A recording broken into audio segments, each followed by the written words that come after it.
بسم الله الرحمن الرحيم ياسين والقرآن الحكيم إنك لمن المرسلين على صراط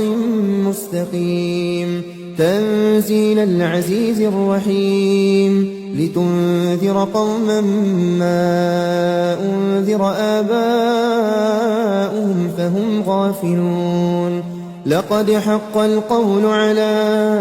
أكثرهم فهم لا يؤمنون إنا جعلنا في أعناقهم أغلالا فهي إلى الأذقان فهم مقمحون وجعلنا من بين أيديهم سدا ومن خلفهم سدا فأغشيناهم فهم لا يبصرون وسواء عليهم أأنذرتهم أم لم تنذرهم لا يؤمنون إنما تنذر من اتبع الذكر وخشي الرحمن بالغيب فبشره بمغفرة وأجر كريم إنا نحن نحيي الموتى ونكتب ما قدموا وآثارهم وكل شيء أحصيناه في إمام مبين واضرب لهم مثلا أصحاب القرية إذ جاءها المرسلون إذ أرسلنا إليهم اثنين فكذبوهما فعززنا بثالث فقالوا إنا إليكم مرسلون قالوا ما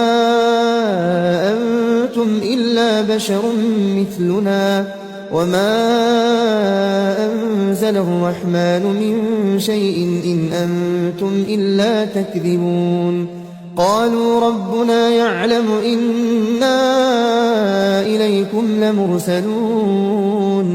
وما علينا إلا البلاغ المبين قالوا إنا تطيرنا بكم لئن لم تنتهوا لنرجمنكم وليمسنكم منا عذاب أليم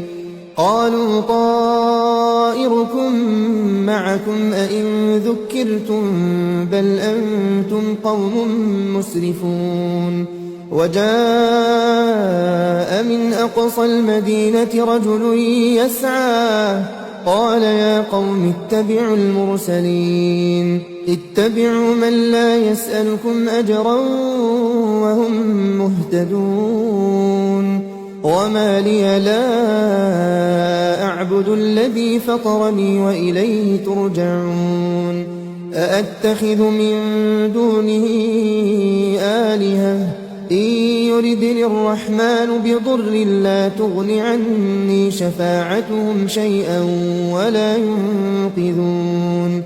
إني إذا لفي ضلال مبين إني آمنت بربكم فاسمعون قيل ادخل الجنة قال يا ليت قومي يعلمون بما غفر لي ربي وجعلني من المكرمين وما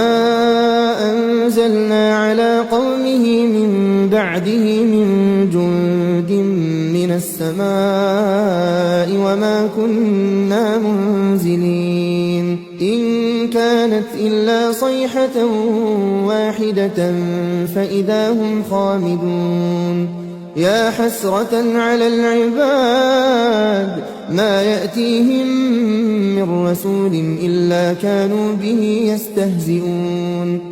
ألم يروا كم أهلكنا قبلهم من القرون أنهم إليهم لا يرجعون وإن كل لما جميع لدينا محضرون وآية لهم الأرض الميتة أحييناها وأخرجنا منها حبا وأخرجنا منها حبا فمنه يأكلون وجعلنا فيها جنات من نخيل وأعناب وفجرنا فيها من العيون ليأكلوا من ثمره وما عملته أيديهم أفلا يشكرون سبحان الذي خلق الأزواج كلها مما تنبت الأرض ومن أنفسهم ومما لا يعلمون وآية لهم الليل نسلخ منه النهار فإذا هم مظلمون والشمس تجري لمستقر لها ذلك تقدير العزيز العليم والقمر قدرناه منازل حتى عاد كالعرجون القديم لا الشمس ينبغي لها أن تدرك القمر ولا الليل سابق النهار وكل في فلك يسبحون